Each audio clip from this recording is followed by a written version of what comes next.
Hello दोस्तों, welcome to my YouTube channel Hariom classes Hardoi. तो आज आप लोगों को मैं बताने वाला हूँ बहुत ही इम्पॉर्टेंट सवाल, क्योंकि आप लोगों ने हमारी पहली वाली जो वीडियो आई थी उसमें इंट्रोडक्शन मैंने बताया था त्रिभुज का, और आज अब बताने वाला हूँ आप लोगों को त्रिभुज के बहुत ही इंपॉर्टेंट सवाल, क्योंकि आप लोगों को बोर्ड पे ही लिखा दिख रहा होगा 2023-2019 एनसीईआरटी। देखो एनसीईआरटी का बहुत ही अच्छा पैटर्न है, उसी के अकॉर्डिंग यदि हम क्वेश्चन को सॉल्व करते हैं तो हमारे बोर्ड परीक्षा में आने के लिए उसकी संभावनाएं ज़्यादा होते हैं। तो कोई दिक्कत वाली बात नहीं। अब चलो हम चलते हैं अपने क्वेश्चन पर और त्रिभुज के सारे क्वेश्चन का करते हैं पर्दाफाश। आप बने रहेगा हमारे चैनल पर, और यदि आप चैनल पर नए हैं तो आप हमारे चैनल को तुरंत सब्सक्राइब कर लीजिएगा और वीडियो को लाइक करना बिल्कुल ना भूलें। फटाफट पहले ही कर दें, क्योंकि आप लोग लास्ट में भूल जाते हैं। हम आपके लिए मेहनत करते हैं, तो प्लीज़ आप हमारे चैनल को सब्सक्राइब करके हमारी वीडियो को लाइक करके प्लीज़ सपोर्ट बनाए रखिएगा। तो आप देखते हैं भाई, यह क्वेश्चन बहुत ही इंपॉर्टेंट क्वेश्चन होने वाला है। देखते हैं क्या क्वेश्चन कह रहा है।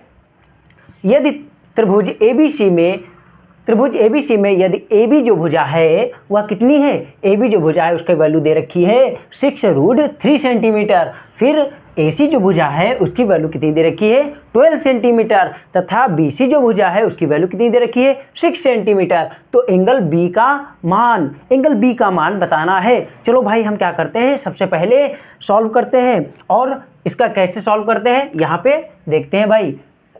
हमारे पास गिवन क्या क्या है, गिवन है हमारे पास, जो गिवन वैल्यू है वो यह है, AB की वैल्यू कितनी दी गई है हमारे पास 6√3, और AC की वैल्यू कितनी दी गई है हमारे पास 12 सेंटीमीटर, और BC की जो वैल्यू दी गई है वो कितनी दी गई है 6 सेंटीमीटर। इतनी बात समझ में आई होगी, आप लोगों को अच्छी तरीके से दिख भी रहा होगा। देखिएगा, जब तीनों त्रिभुज में कितनी भुजाएं होती है, 3 भुजाएं होती हैं, और तीनों भुजाओं की क्या दी गई है, माप दी गई है। तो अच्छा, एक बात हम लोगों ने बहुत अच्छी तरीके से पढ़ रखी है, वो बात यह है पाइथागोरस प्रमेय। पाइथागोरस प्रमेय का प्रयोग हम सबसे ज़्यादा कहाँ पर किए हैं, अरे पाइथागोरस प्रमेय का तो प्रयोग सबसे ज़्यादा हम ट्रिग्नोमेट्री में किए हैं। आप लोग ये ट्रिग्नोमेट्री का पढ़ना चाहते हैं अच्छी तरीके से और बेस्ट क्वेश्चन सॉल्व करना चाहते हैं उसके, तो आप लोगों को हमारी प्लेलिस्ट में जाइएगा और ट्रिग्नोमेट्री वाली, उसमें आपको अच्छी वीडियो मिल जाएंगी। बहुत इंपॉर्टेंट सवाल कराएंगे और सभी का इंट्रोडक्शन, बेसिक इंट्रोडक्शन और बहुत डिटेल से बताया गया है। प्लीज़ आप लोग जाके जरूर देखिएगा। और उसी में एप्लीकेशन ऑफ ट्रिग्नोमेट्री के यानी हाइट एंड डिस्टेंस के भी सवाल लगवाए जा चुके हैं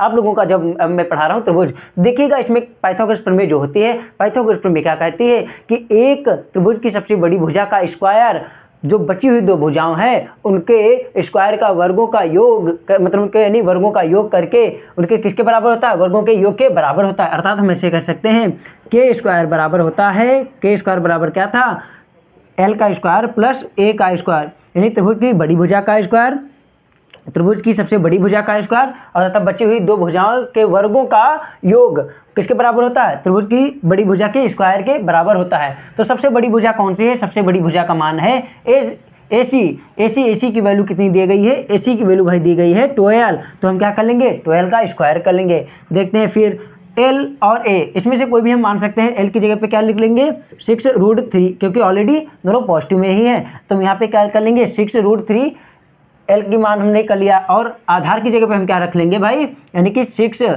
स्क्वायर। ठीक है, यहाँ तक बात समझ आई होगी। अब यहाँ पे क्या कह रहा है 12 का स्क्वायर। तो भैया हम लोगों ने नन्ही क्लासों में बहुत अच्छी तरीके से वर्ग और घनमूल हमको याद कराए गए थे, तो वही उसी का प्रयोग यहाँ पे हमको करना है। तो देखिएगा 12 का स्क्वायर क्या होता है, 12 का स्क्वायर होता है 144। 12 का स्क्वायर कितना होता है 144। अब देखिएगा इसका कितना स्क्वायर हो जाता है, देखो बेटा 6 का तो कितना हो जाएगा, 6 का तो हो जाएगा 36, बट 3 का क्या होगा, 3 पर लगा है रूट। तो जब स्क्वायर लगा होता है रूट पर, तो रूट से स्क्वायर क्या होता है, कट जाता है। तो यहाँ पे केवल क्या आ जाएगा 3 ही बचेगा। और फिर क्या कर लेंगे 6 का स्क्वायर 36। अब देखिएगा भैया 144, अब 36 की जब हम किससे मल्टीप्लाई करते हैं, 3 से मल्टीप्लाई करते हैं, तो ये कितना आ जाता है 3 6 जा 18, 18 का 8, 1 कैरी, 3 3 जा 9, 9 1 10, यानी कि 108 आ गया। और ये कितनी वैल्यू है हमारे पास 36 वैल्यू है। तो यहाँ पे हम इसको क्या कर लिए हैं, प्रूफ कर लिए हैं। इसका भी सम कितना आएगा 8 और 6 14 का 4, 3 1 4 और 1, ऐसे ये हमारे पास भैया क्या हो गई, प्रूफ हो गई कि ये पाइथागोरस प्रमेय के थ्रू क्या है, प्रूफ है। तो पाइथागोरस प्रमेय में हम कौन सा ट्रायंगल बनाते थे, अरे भैया हमको तो पता है पाइथागोरस प्रमेय में हम समकोण त्रिभुज बनाते थे। कौन सा त्रिभुज बनाते थे, समकोण त्रिभुज, कुछ ऐसा त्रिभुज बनाया करते थे। समकोण त्रिभुज में उसका नामकरण A B C। तो जो सबसे बड़ी भुजा है AC, AC की वैल्यू क्या है 12 सेंटीमीटर और ए बी की वैल्यू कितनी है 6√3 सेंटीमीटर और बी सी की वैल्यू कितनी है 6 सेंटीमीटर। आप लोगों को यहाँ पे ये दिख रहा होगा कि 12 सबसे बड़ी डिजिट है, यानी 12 हमारी सबसे बड़ी डिजिट है और 12 जो है एसी यानी कि एसी अर्थात कर्ण की जो वैल्यू है, और कर्ण क्या है सबसे बड़ी भुजा है, तो हम इस चीज़ को क्या कर पाए प्रूव कर पाए हैं। और ये हमारा प्रूफ रहा, यानी कि इसका जो वैल्यू हुआ एंगल बी का वह कितने डिग्री हुआ, जल्दी जल्दी देखिएगा भाई, एंगल बी का जो वैल्यू है वो कितना हो गया 90 डिग्री हो गया। तो अब हम लोगों ने इस क्वेश्चन को कर लिया सॉल्व और इसी तरीके से इसी प्रकार से हम सॉल्व कर लेंगे। एंगल बी का जो मान हमारे पास निकल के आया वो कितना निकल के आया, एंगल बी का मान है 90 डिग्री। आप लोगों को अच्छी तरह समझ में आया होगा। अब आप लोगों के लिए नेक्स्ट क्वेश्चन।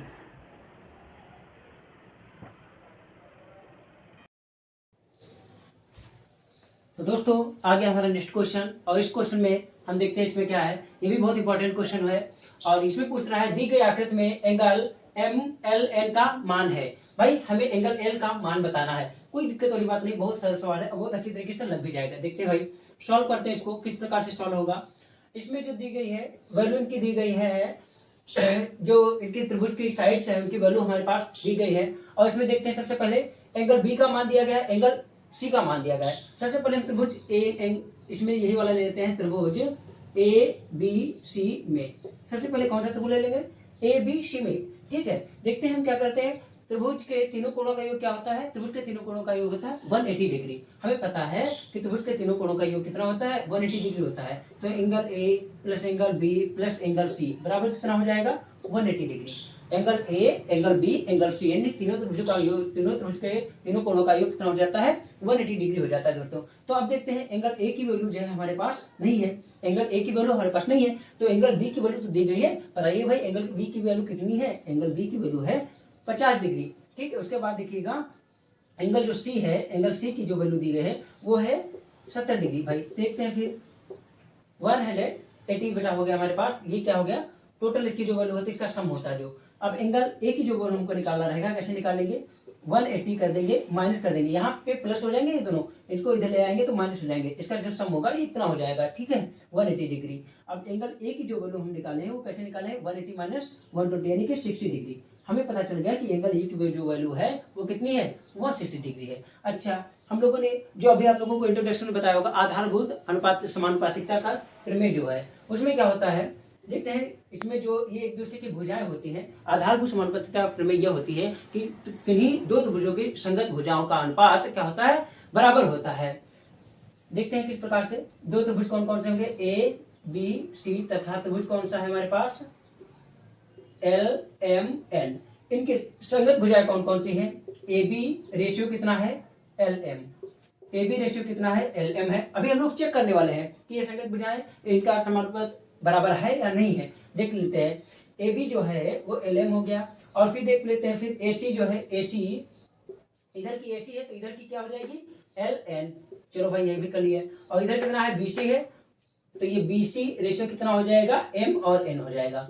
तो इनके वैल्यू पुट कर लेते हैं, एक बार देख लेते हैं कि ये हमारे समानुपातिकता का नियम को फॉलो करते हैं या नहीं करते हैं। देखते हैं ए बी की वैल्यू कितनी है भाई हमारे पास 4.4 है और एल एम की जो वैल्यू है कितनी है 11 है। फिर उसके बाद देखते हैं ए सी की जो वैल्यू है हमारे पास वो कितनी है 3.6 है और एल एन की जो वैल्यू है हमारे पास कितनी है 9 है।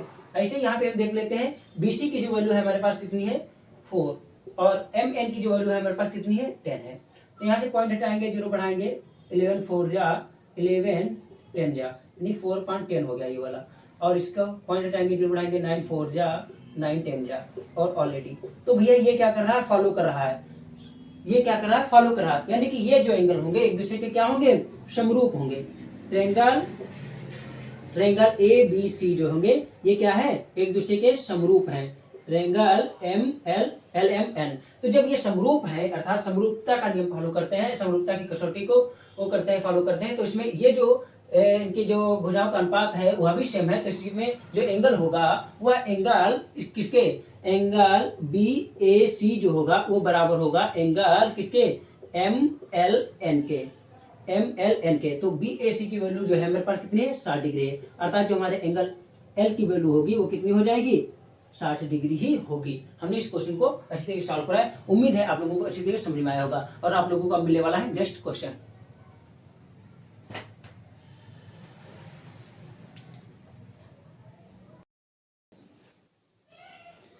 तो दोस्तों एक और नया क्वेश्चन और बहुत ही अच्छा क्वेश्चन, बहुत ही इंपॉर्टेंट क्वेश्चन। यह क्वेश्चन वेरी वेरी इंपॉर्टेंट इसलिए है क्योंकि यह लगातार कई वर्षों से पूछा जा रहा है। 2023 में पूछा गया, 2022 में पूछा गया, 20 में पूछा गया और 19 में भी पूछा गया। तो अब भाई यहाँ पे क्या कर लेते हैं, देख लेते हैं, इसको भी सॉल्व कर लेते हैं अच्छी तरीके से। ऐसे क्वेश्चन को आप बहुत इंपॉर्टेंट क्वेश्चन को जरूर सॉल्व करिएगा, एक बार लगा के जाइएगा, क्योंकि देखिएगा इसका कितना अच्छा स्कोर रहा है। ठीक है, देखते हैं, सॉल्व कर लेते हैं, कोई दिक्कत वाली बात नहीं है इसमें। कैसे सॉल्व होगा, चित्र में एक चित्र पहले बना लेते हैं। चित्र ABC के एक ट्रायंगल बना लेते हैं, इधर चित्र बना लेंगे, उधर सॉल्व कर लेंगे। ये हमारा एक क्या हो गया, ट्रायंगल हो गया। ठीक है, इस ट्रायंगल का हमने नामकरण कर लिया ABC। ठीक है, ABC के आधार BC के समांतर रेखाखंड, ये क्या है, इसका आधार है। ठीक है, तो इसके समांतर रेखाखंड क्या हो जाएगा, एक इसके समांतर रेखाखंड। भाई कुछ समांतर कहता है तो समांतर का मतलब ये वाला और ये वाला इस प्रकार से, मतलब एक दूसरे के क्या होने चाहिए, समांतर होने चाहिए। चलो भाई बात खत्म करते हैं ऐसे। अब देखो क्या है, PQ खींचा गया, PQ क्या किया गया, खींचा गया है।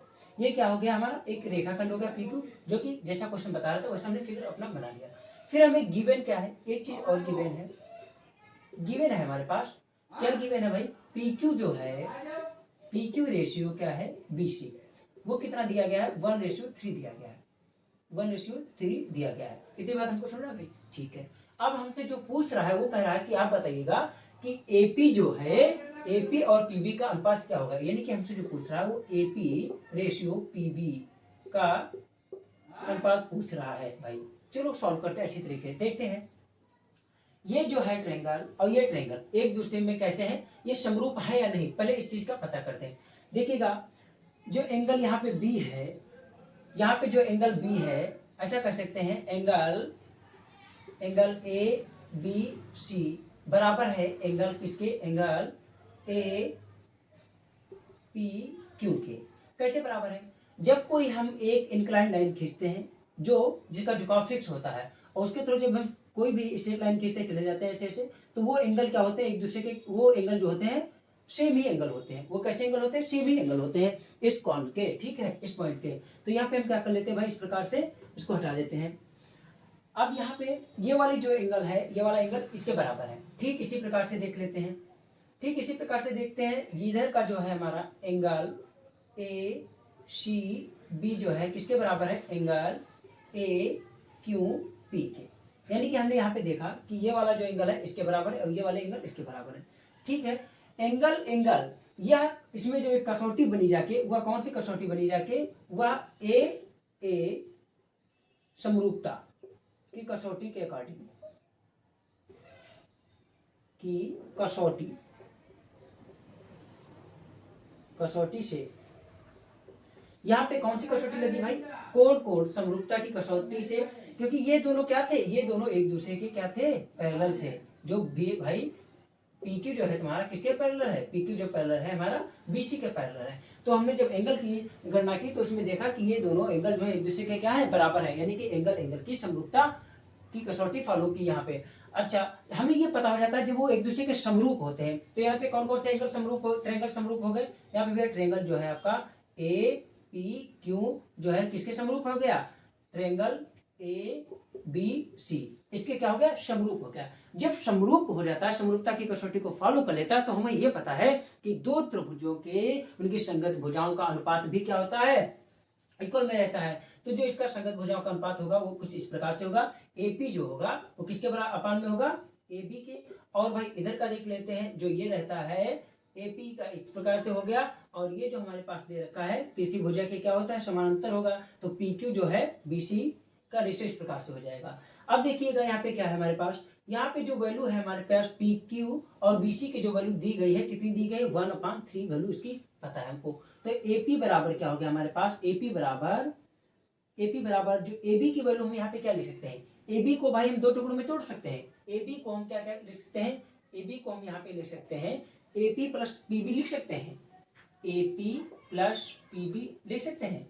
यहाँ तक कोई दिक्कत, हमें लगता होगा कोई दिक्कत नहीं है। तो AB की जगह पे हम यहाँ पे क्या लिख सकते हैं, AP प्लस PB लिख लिए। अच्छा, बराबर में क्या है हमारे पास, 1/3 जो हमारे पास वैल्यू गिवन है। ठीक है, कोई दिक्कत वाली यहाँ तक बात नहीं है। अब हम भाई क्या इसमें कराते हैं, क्रॉस मल्टीप्लाई, इसकी बेटा मल्टीप्लाई इससे, इसकी मल्टीप्लाई इससे। ठीक है, आप लोगों को अच्छी तरीके समझ में आ रहा होगा। 3 की जब मल्टीप्लाई AP से करते हैं तो क्या हो जाता है हमारे पास 3 AP हो जाता है, ठीक है। उसके बाद क्या हो गया, AP प्लस PB जो है, AP प्लस BB की जब हम वैल्यू यहाँ 1 से करते हैं तो क्या हो जाता है AP प्लस PB हो जाए, इस प्रकार से हो गया। यहाँ पे कितने AP है, यहाँ पे 3 AP है, यहाँ पे कितना AP है, यहाँ पे 1 AP है। तो इसको थोड़ा यहाँ पे सॉल्व कर लेते हैं, आप लोग देखिएगा यहाँ पे जो इसको कैसे सॉल्व करेंगे, ये 3 AP है, ये कितना है 1 AP, यहाँ पे 1 AP कैसा है प्लस में, इधर आएगा तो क्या हो जाएगा माइनस में। यदि 3 AP से 1 AP घटाएंगे और बराबर में इधर कितना बचेगा, PB ही तो बचेगा भाई, यहाँ पे PB ही बचा हमारा। तो ये 3 AP से 1 AP घटाएंगे तो हमारे पास कितना बचेगा 2 AP, 2 AP बराबर PB बचा भाई। अब देखते हैं यहाँ पे किसका रेशियो पूछ रहा है, AP रेशियो PB पूछ रहा है। तो AP जो है AP अपान में PB यहाँ पे आ जाएगा, PB यहाँ पे आएगा तो यहाँ पे 1 बचेगा, और ये जो क्या है मल्टीप्लाई में, तो मल्टीप्लाई में से जब दूसरी साइड में जाता है तो किस में चला जाएगा, अपान में चला जाएगा। तो यहाँ पे जो हमने बात को देख लिया है, समझ लिया है, वो हमारा इस प्रकार से कुछ प्रूफ हो गया कि जो AP रेशियो PB की जो वैल्यू है वह 1:2 है। तो यहाँ पे हम क्या लिख सकते हैं, यहाँ पे हमारे पास आ गया भैया 1:2, ये हमारे पास वैल्यू आ चुकी है। आई होप आप लोगों को अच्छी तरीके से समझ में आया होगा, और आप फिर नेक्स्ट क्वेश्चन देख लीजिएगा, आप बने रहिएगा हमारे वीडियो में।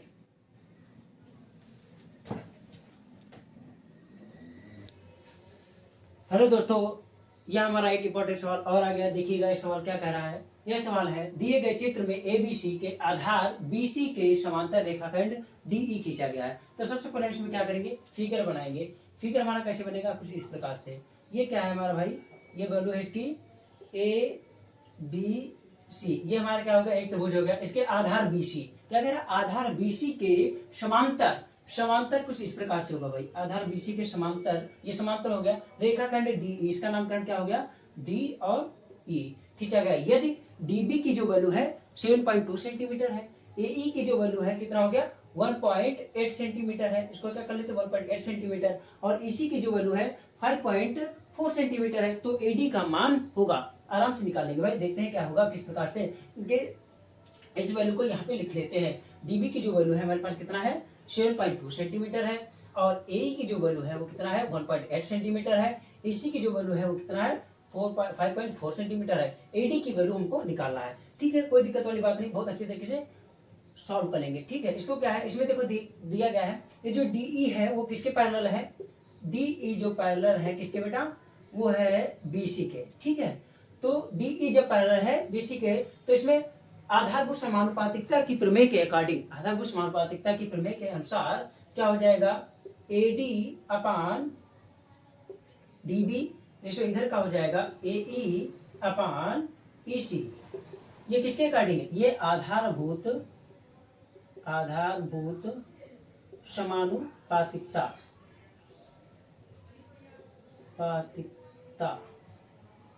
प्रमेय से।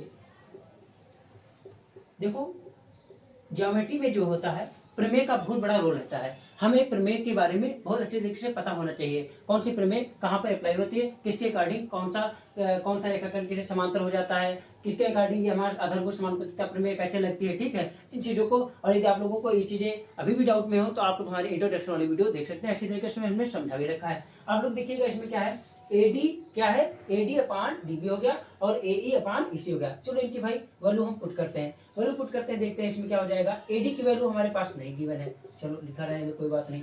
DB की वैल्यू हमारे पास कितनी दी गई भाई 7.2 सेंटीमीटर दी गई है भाई। AE की जो वैल्यू हमारे पास कितनी दी गई है 1.8 सेंटीमीटर दी गई, और EC की जो वैल्यू है हमारे पास कितनी है 5.4 सेंटीमीटर, 5.4 सेंटीमीटर। अब इसमें क्या बचा, केवल कैलकुलेशन बचा, AD की भी जो वैल्यू आ जाएगी तुरंत हम फाइंड कर लेंगे AD की वैल्यू। देखते हैं भाई यहाँ पे क्या हो जाएगा, AD बराबर कुछ ऐसा लिखा जा सकता है, इसको 1.8 7.2 अपान में कितना लिखा जाता है, इतना लिख सकते हैं ना आराम से, कोई दिक्कत वाली बात नहीं।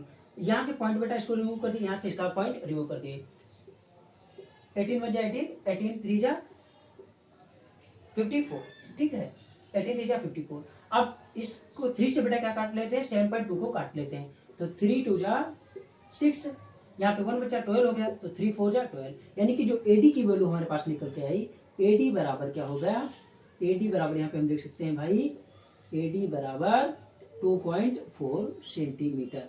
तो यहाँ पे हमने फाइंड कर लिया AD की वैल्यू, यानी कि AD की वैल्यू कितनी आ गई 2.4 सेंटीमीटर, 2.4 सेंटीमीटर। ये हमारा सॉल्व हो गया। और यह सवाल देखो 2023 में पूछा भी गया, बहुत इंपॉर्टेंट सवाल है। ठीक है, नेक्स्ट